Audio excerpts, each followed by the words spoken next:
Hi everyone, very good morning. Welcome to BYJU'S Exam Prep.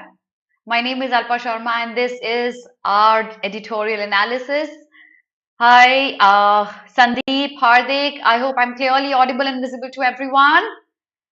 Very good morning. I have a very interesting article today, a topic that you've been demanding for quite some time and a source that I don't take so often as well.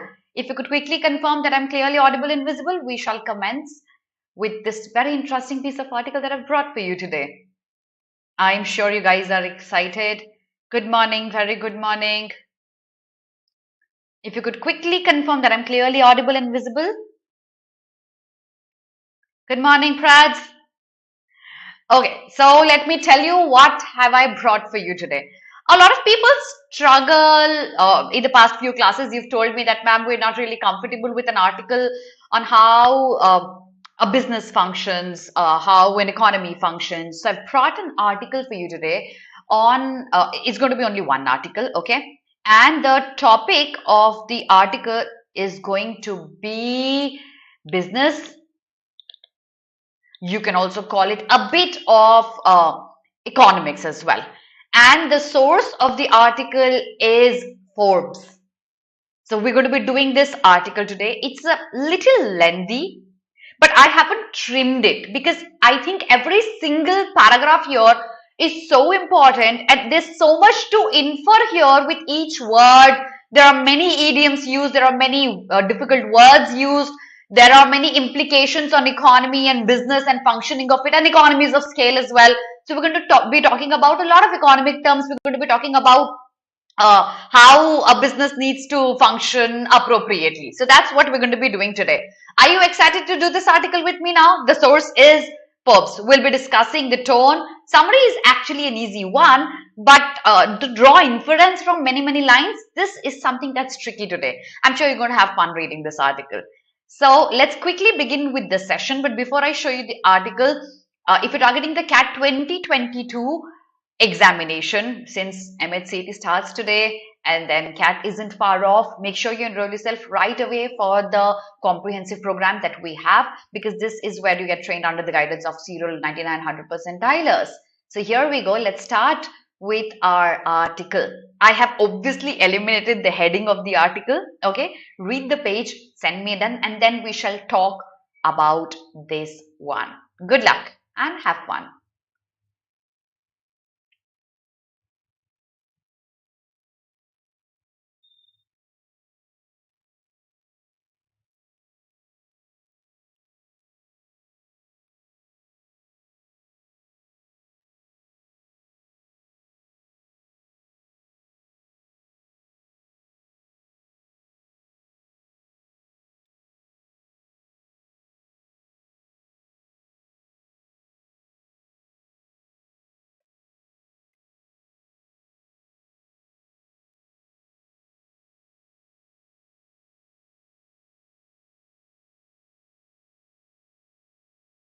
A few typical examples of explaining the gist of this introductory paragraph in terms of Indian households. 1. Surf. 2. Colgate. 3. Lux or Lifebuoy even more. What exactly is the paragraph saying? The paragraph says that if a brand had a name in a common household, people would be loyal to it. People would go back to buying the same brand over and over again, even if the competitor gave the similar product at a very low price, they would still go back to buy the same thing. Or even if the quality of these products fell, they would go on to buy the similar things. Would you agree to this, everyone? That every time, specifically with the generation that our granny and grandfather used to be in, their loyalty towards a brand was so much that they wouldn't deviate even if the quality fell or even if the competitor gave a product in lower price. These names were common in our household: Surf and Colgate and Lifebuoy and similar stuff. Do these brands continue to have the same brand loyalty today is my question right now.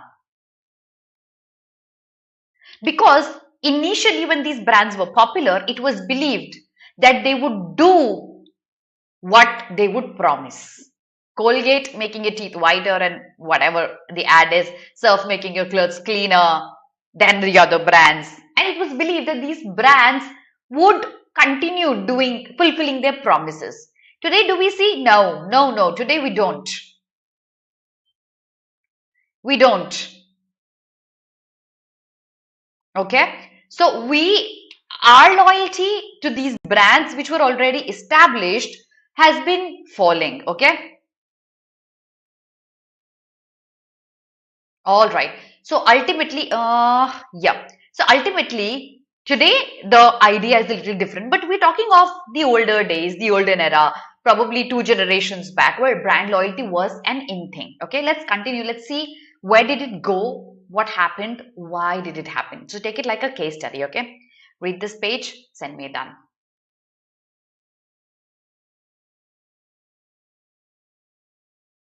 Oh yes, Amrit, I got what you're saying.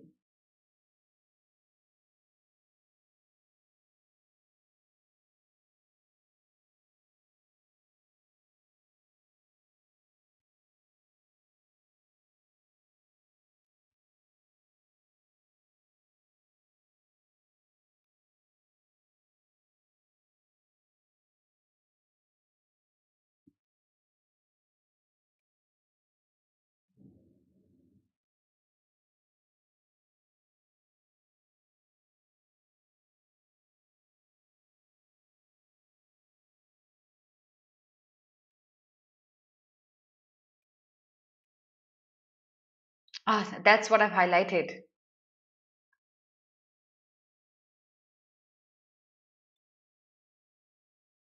Atrophy is basically the squeezing of a certain segment in this respect. Okay, so atrophy is when the size decreases.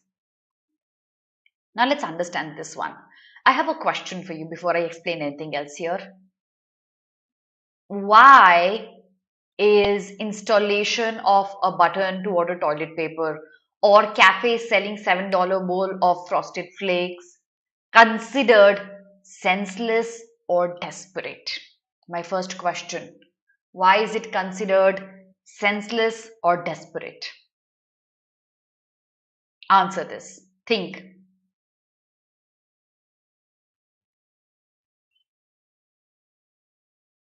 Senseless or desperate? Senseless and desperate. Why?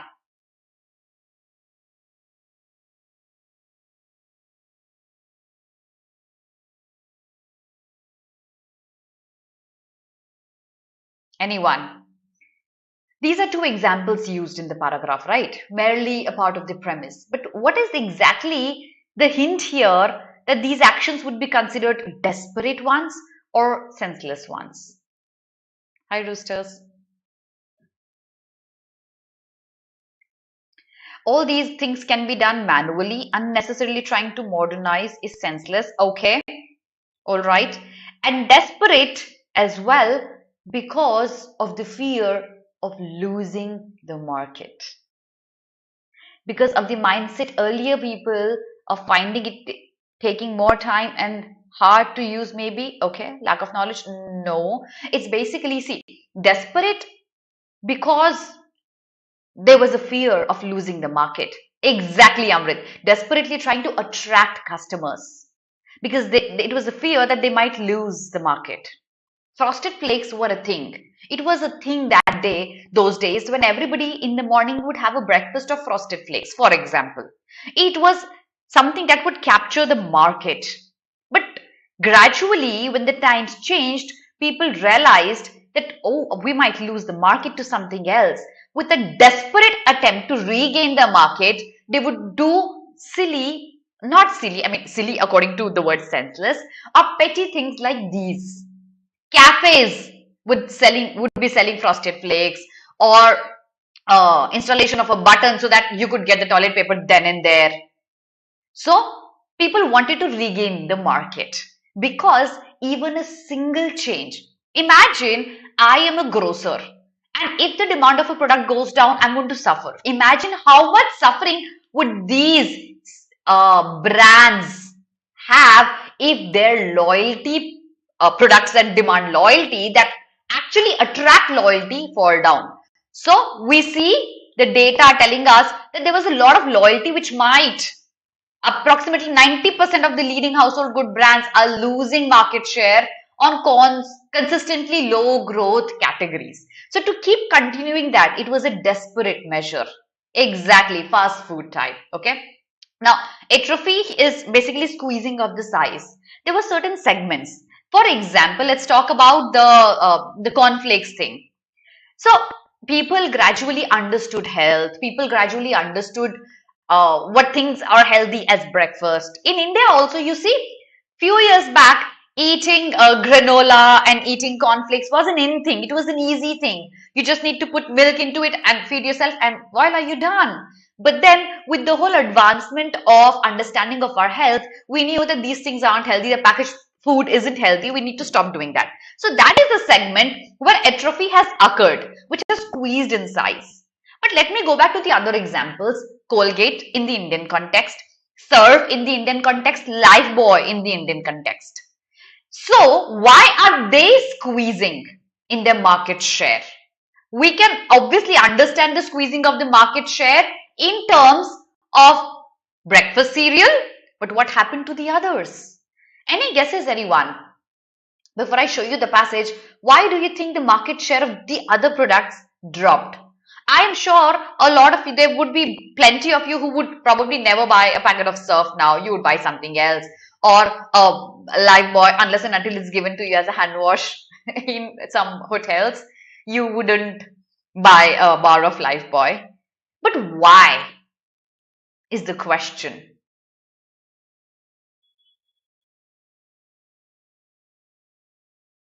Why do you think did the brand loyalty fall down?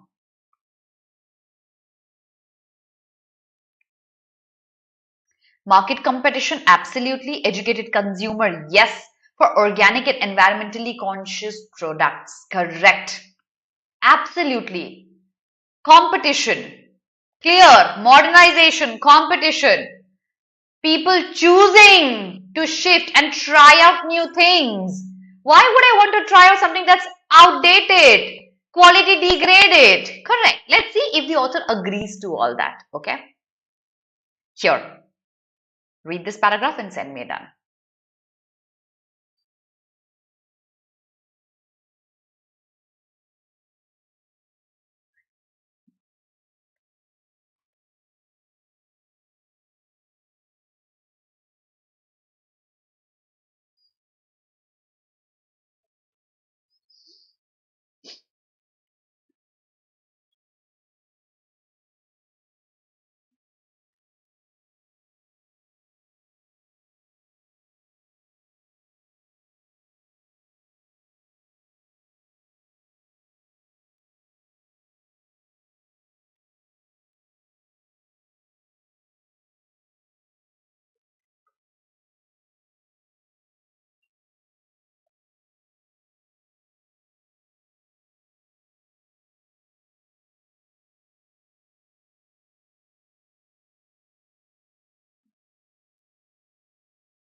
Yeah. Okay. Recently I read in a psychology book, candidate with good looks are preferred more in politics in Canada. I remember you taught once word. Oh, yeah, right, Shweta. Okay. All right. I'm glad you're able to remember words. Now let's understand this paragraph. It has a lot of things to pay attention to. So it says that, of course, there were a lot of segments where brands were losing their market share because they would lose their loyal customers. One reason he says that the erosion of consumer loyalty among the most esteemed brands like P&G and others represents a changed philosophy of buying. That is, initially I would go back to the same brand because my philosophy was being loyal. Now my philosophy doesn't rely on loyalty to a brand, loyalty to a product. I don't necessarily have to buy a Colgate to brush my teeth or buy surf to wash my clothes. So loyalty today is something outdated. Initial years where loyalty was seen in every aspect of life. You see, we've heard of stories from our grandparents that they worked for one organization for their entire career and they would boast about it. Probably two organizations for their entire career and they would boast about it. And then once they retired, they would be given a retirement party and everything else, and everybody would celebrate the retirement. Of course, things have changed because loyalty is something we don't see even in our relation these days. How do we expect loyalty to a brand from anyone? So that's one of the reasons, okay? The standard for brand switching is no longer the failure of a brand to perform. So for example, if somebody stops buying Colgate, that doesn't mean that Colgate is a bad product, okay? It can also mean that Colgate doesn't become successful in offering me something new. And this generation, at least in the last 2 decades, we have become obsessed with new. We need something new. We need a change. If these brands were able to provide something new to us, we would stick to it. If they didn't, we would deviate from that. That doesn't determine the quality of the product being offered. It certainly determines the fact that they were unable to offer something new to us. Exactly. And the definition of loyalty also over the years has evolved. So, everyone thinks loyalty doesn't remain the same. I mean, why shouldn't I go ahead and find out alternatives? Why should I restrict myself like an ostrich does by putting his head inside the sand and thinking, oh, this is my entire world and I'm safe? I should go out and try alternatives. That goes with relations, that goes with brand loyalty as well. So one reason we can conclude here is, according to the author here, is that people need new things. People need change these days. That is one of the reasons why brand loyalties didn't work. Let's move on. Let's see what happens next. Here you go. Read the page, send me a done.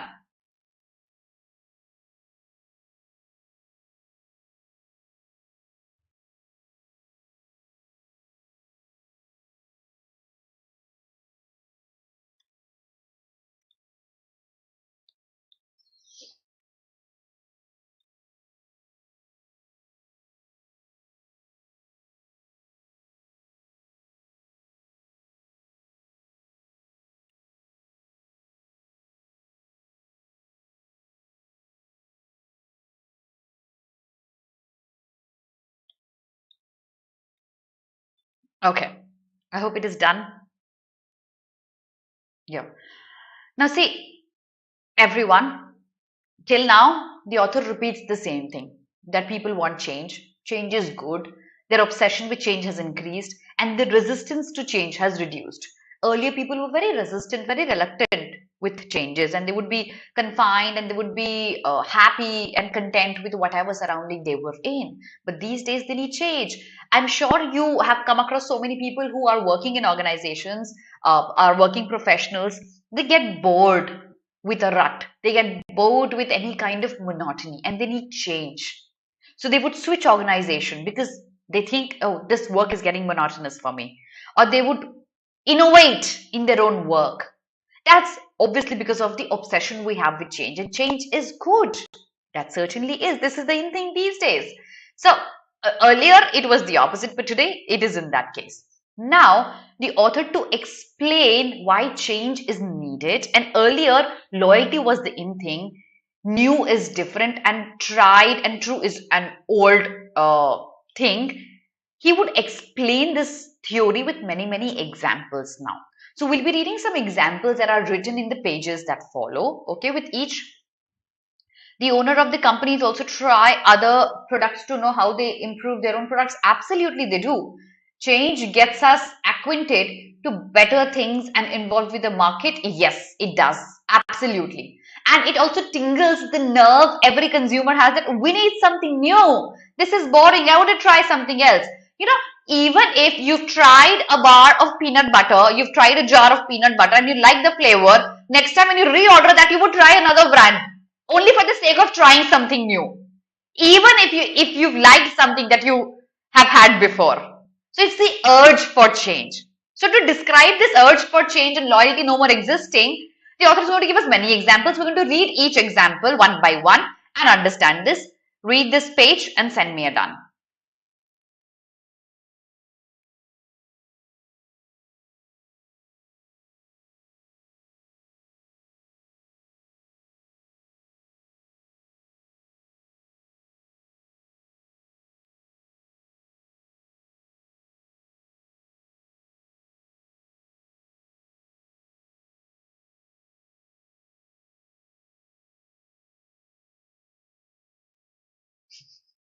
It actually sounds pretty funny.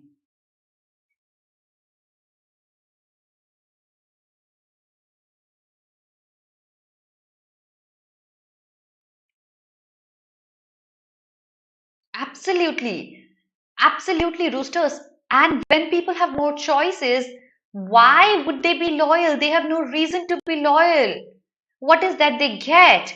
Imagine when we read something of this sort today, when you think, if could you work for an organization for 30 years, your entire career, it sounds pretty uneasy and weird because according to the author, this is how people leave the organization today. Earlier, it was retirement. You would leave the organization only when you would retire. My grandfather did, worked for one organization for whole of his life. But that generation is over, probably not even alive now. And today, if you have to leave an organization, the usual trend would be lay off, that you're being laid off. You better find a job for yourself somewhere else. And that's why people realize the hard way that loyalty is not valued for these days. So it's not only about the consumer, it's about the people who provide the products as well. Because you don't know how long will the product last. It's a dual thing. You wouldn't show loyalty, they don't demand loyalty as well. Okay? Now, I feel loyalty isn't outdated, but awareness lead to insecurity about the trust. This forces the market to accept that loyalty is not understandable and they have to buy it. I would agree with you, Ayushi. I would agree with you. And then the whole obsession with the fact that if there are 10 things in the market, why shouldn't I try the other things? I am loyal to a brand, but then am I depriving myself from a better quality product, from a better tasting product by not trying them? Am I in a position of losing something? Why should I be in a position of losing something? Yeah. So I would absolutely agree with your point, Ayushi. So ultimately, it was a two-way thing. Okay. Organization and employees both. So loyalty was a two-way thing. Here, it didn't happen that way. Ultimately, people either left the organization in a short tenure, or they were fired, or they would be self-employed, because this is something that they wouldn't want to see.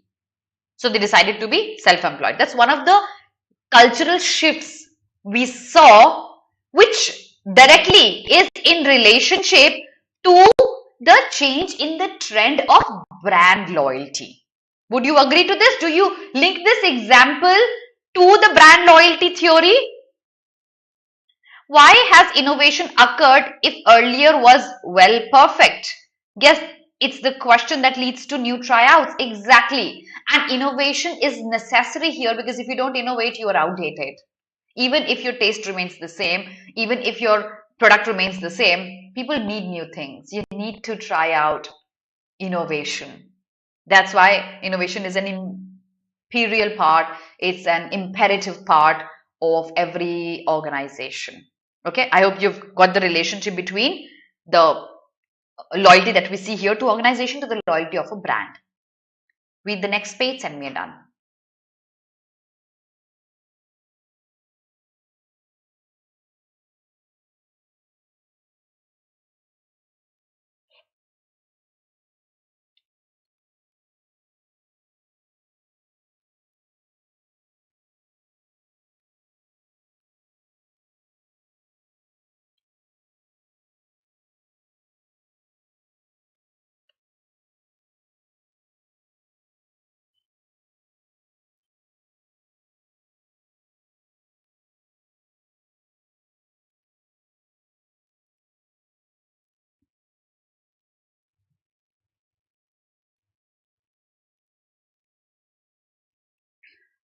Okay, one question. What does this example mean? The one that I've highlighted. What does this example mean? I pretty much do whatever opera says. What does it mean?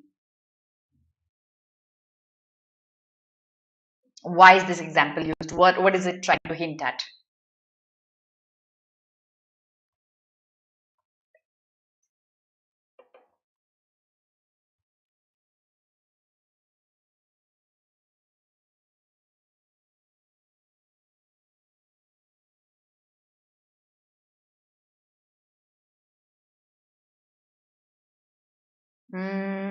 Okay.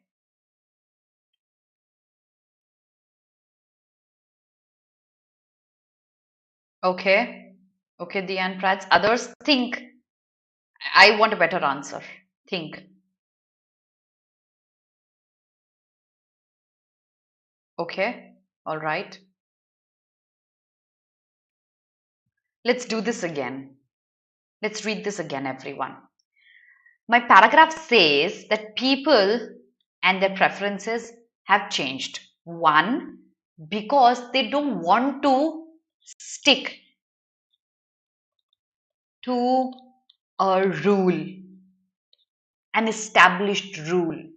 If my mother used a bar of soap, I wouldn't want to stick to the same bar. Why would I commit to a dogma? Dogma is an opinion, an established one, a set of rules. Why would I stick to it? I don't see the need to stick to it. This not sticking to dogma can be visible with the number of people who are turning to be atheists. Okay, understand this, everyone.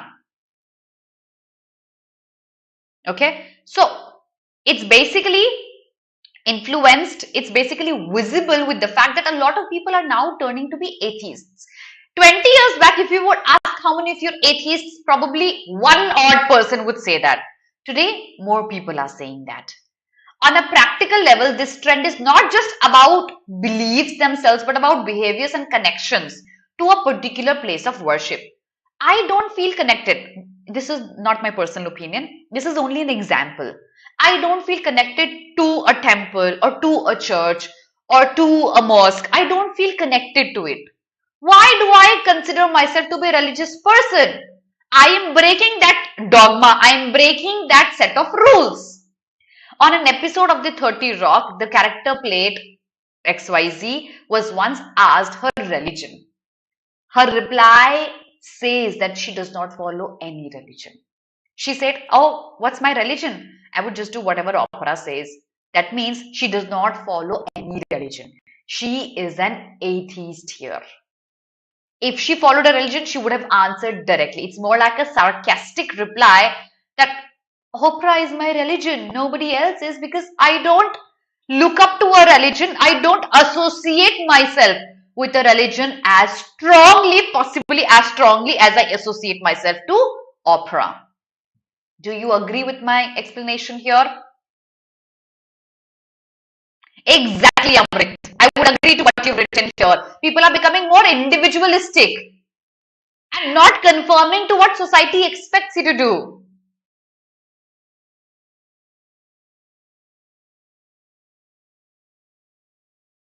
Opera is the name. Oprah Winfrey Show. Okay, so Oprah is the name of a woman. She's a very popular one. You need to watch her shows. Okay, it's a sarcastic one. Ma'am, what link does the example has with the passage? Yes, I'll explain that. This example basically, very good question. This example basically tries to show that when people can move away from religion because they don't want to stick to a predefined rule, they can obviously move away from a brand because they don't want to stick to a common societal pressure or common societal rule that if you need to buy toothpaste, it has to be Colgate. When I don't stick to a religion, why will I stick to a brand? Priyanka, nothing in particular means no specific thing. It could be a generalized one. Okay? Yes, I hope you got this now.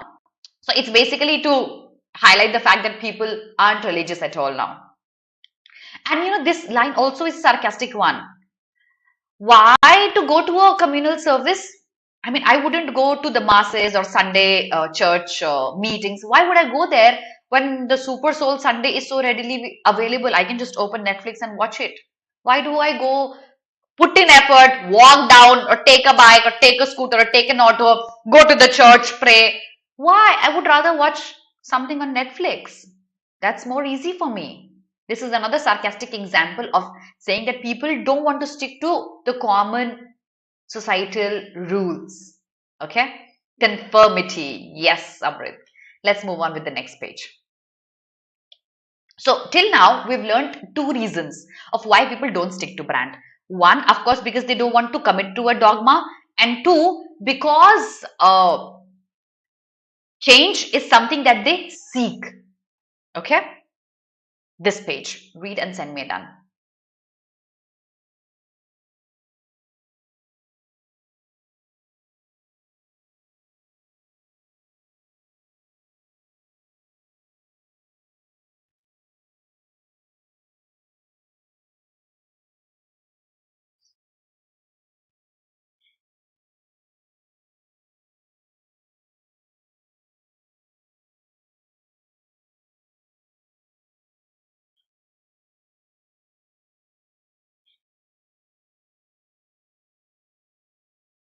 Absolutely, Diya. With a new packaging and new product. And something better maybe.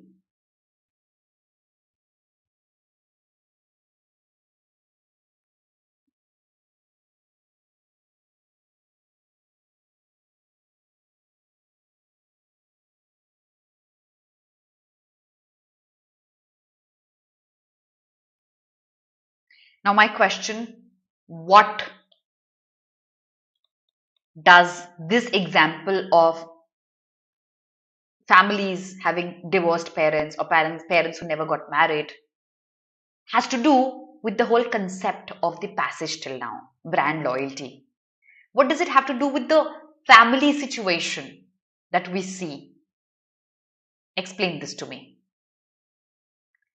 I'll repeat. What does this example of divorced parents have to do with the theme of the passage, brand loyalty?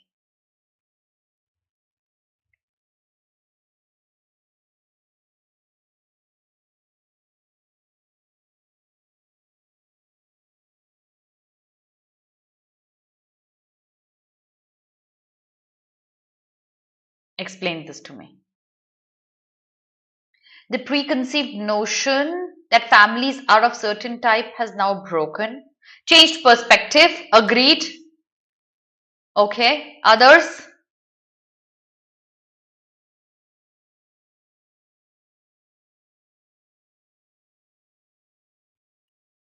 Absolutely. The loyalty concept, yes, with relationships has changed in itself as a whole. They see there's no happily ever after in my family. How do I expect it out of a brand? The family is being broken after being together for many years can happen with the brands too. Yes, they are. People are becoming less tolerant of unpleasant circumstances and are questioning all relation in their lives, which of course can be the market choices as well. Loyalty is the happily ever after, Ayushi. Yes. If we don't see the happily ever after in our family, how can we expect it from a brand? So there's a direct correlation. This kind of a writing style is called analogy. A lot of critical reasoning questions come up in the form of analogy questions as well. So I'll tell you exactly what kind of questions come up. When you read an example, you see how does it link to the bigger picture of the passage? How does it link to the main theme of the passage? Try to answer that, okay? Always. You can be given a question where a similar example is given to you in the options, and rather 4 examples are given to you, and you have to choose one example that shows similar kind of analogy this example does to the main theme of the passage. So 4 examples can be given to you. You have to choose one. That's a very tricky question because it needs a lot of playing with the whole flow of information. This is one of the questions that we see coming up as a critical reasoning question. Okay, yeah, it's the analogy between the two. Now let's move on and let me ask you another question. So we of course learned something from this example. We learned something from the organization and the employee example. What do we learn from the politicians and executives in the 24-hour news channels running? We learn a fact that we distrust these politicians, these big brands.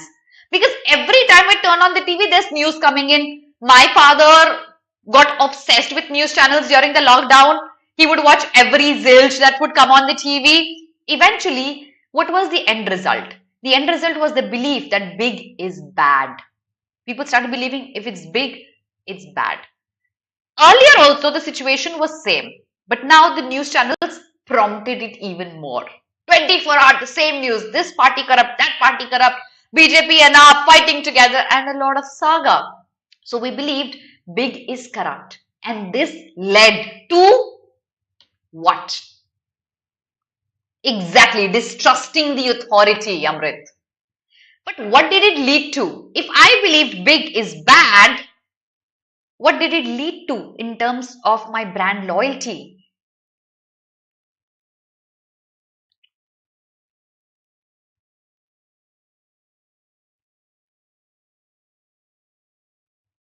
What happened then? What was the impact?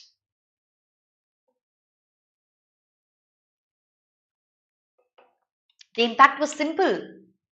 I went in for startups. I went in for things that were new, that were small, that would go an extra mile to serve me even better. Because these big ones were corrupt. They were bad for me. I would trust the smaller brands, the innovators. That's what happened. Loss of trust in big and established brands and more trust in the startups and newer brands. Yes, exactly. Yes, Dharani. Switch to another one. Absolutely. So that's what we saw as a shift. This is another reason the author gives to support the fact that brand loyalty these days isn't an in thing. There could be many reasons for that.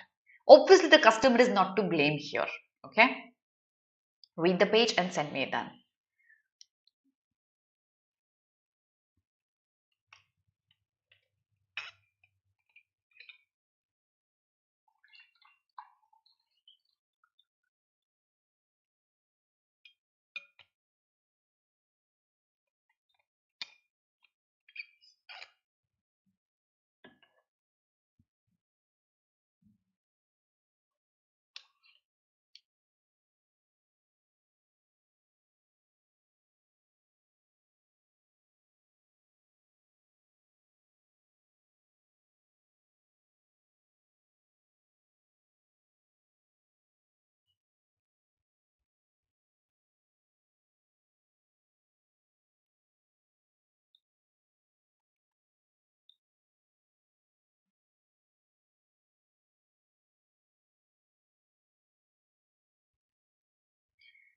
Big ones is having more froth than the water.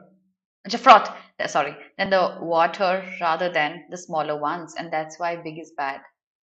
I would agree with you, Ayushi. All right, now my question. Okay, so I hope you understood the popcorn brain. Too many things, very stimulating, and that's why kids are so hyperactive these days because they're addicted to screens. They wouldn't eat without a screen. And on that note, I will take a lot of pride in mentioning this once again. My house is a screen-free house. I mean, not screen-free in the terms that because I teach online, but my child is 4.5, and she's never seen a mobile ever in her life. And TV, we don't have a TV at our house. So I'll take a lot of pride in saying that. So popcorn brain, because there's so much stimulation, It just pops. A lot of things keep popping in our brain. Okay. Had it been offline, things would pop at a slower pace, but now they pop because the heat is turned on. Okay. So that's another example that's used. I'll not talk more about that here. Yes, extremely short attention span. Now let's understand this line. I think it has a lot of words to understand. The theme of all these examples is distrust. I leave an organization, I don't trust the organization. I leave a brand, I don't trust it. Politicians example, bigger brands example, all of these examples show my distrust. Distrust is not trusting because of suspicion. Okay, there are two words, mistrust and distrust. Distrust comes with a negative connotation. Mistrust is not trusting. Distrust is not trusting because you have a doubt and suspicion over something. Because you suspect that the other brand or organization might harm me or might not prove out to be as fruitful to me. My trust is lesser with the brands. But the reality is this. It's sanguine. It's true. It's optimistic everywhere. That new is better than known. I would try something that's new.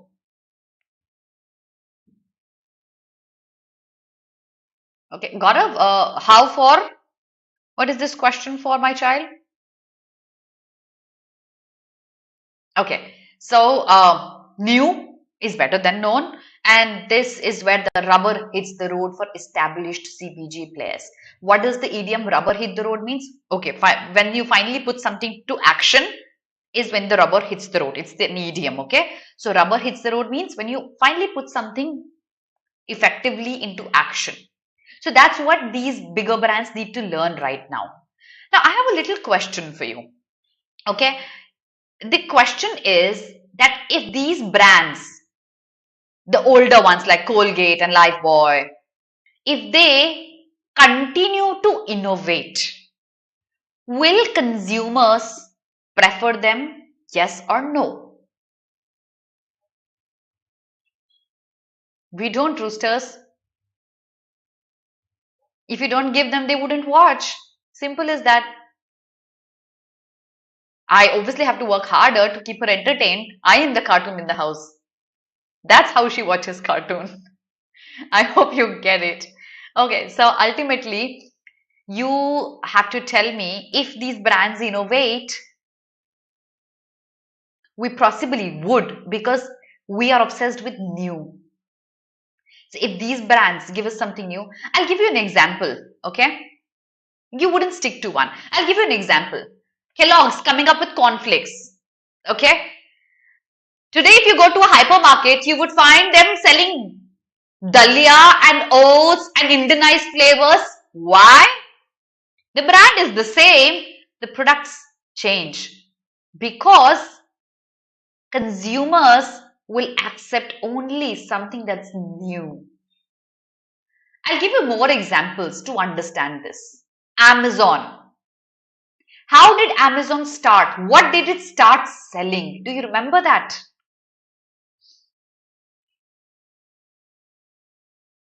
So Amrit, can I say they continuously need to innovate, not once but multiple times to be the in thing, to continue their brand name? Because if I continuously innovate over and over and over again, I fulfill the desire for finding something new in the heart of a consumer.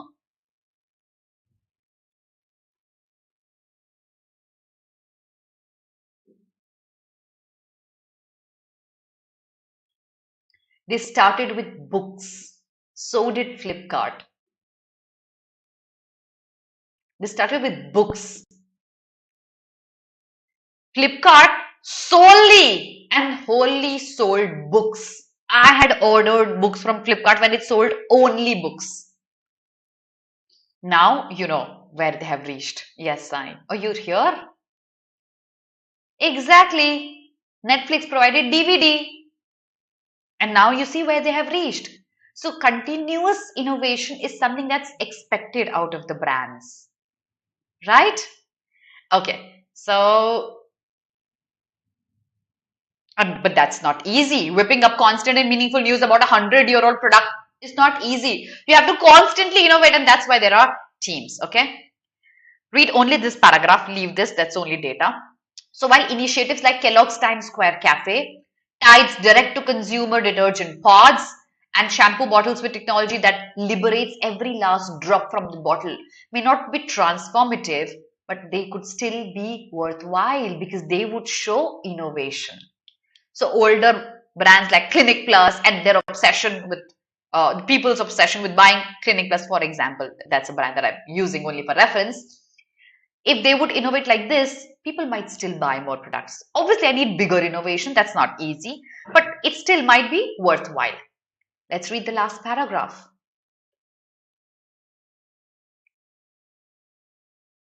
Exactly, Ayushi. Yes, Muskan. Yes, Prads. Read the last paragraph, everyone.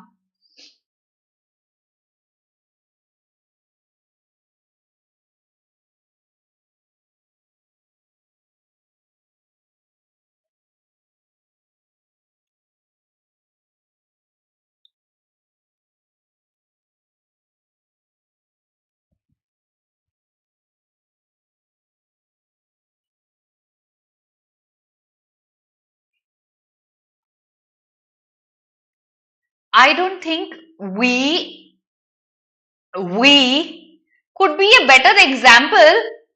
I mean, we couldn't name a better example than ourselves in terms of innovation. And would you agree with it?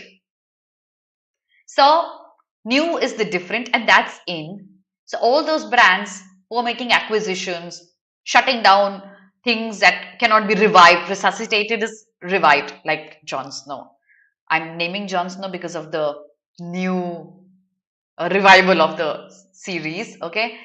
Shutting down something that doesn't work, funding areas that are functioning well, that's much needed. And that's, in short, innovation.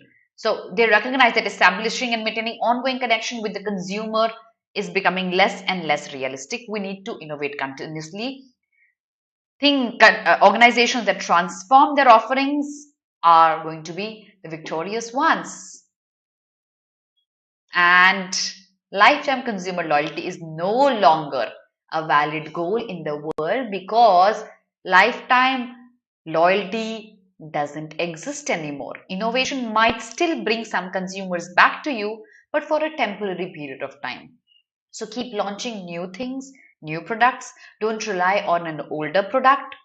Shut it down if it doesn't work. Acquire a new business if it needs to be. Launch something new if the market changes. But that's how a brand survives in the market, not a product. That's the gist of the article. Now, your homework, but before I tell you the homework, did you love the article? If you did, please hit the like button and the share button. You haven't shared my video in quite some time. And subscribe to the channel as well if you haven't done that yet. And I'm going to give you a little bit of homework. The homework is this. Under my video in the comment section, I'll be checking each comment. And I dropped two articles. I don't know why did I do that. Please follow us on Instagram, YouTube, Facebook, Telegram, and download our app on Google Play. And that is all for today, everyone. I shall see you again on Thursday with an Aeon article. Thursdays are Aeon days. So have a very, very good day, everyone. God bless you and have a very good day.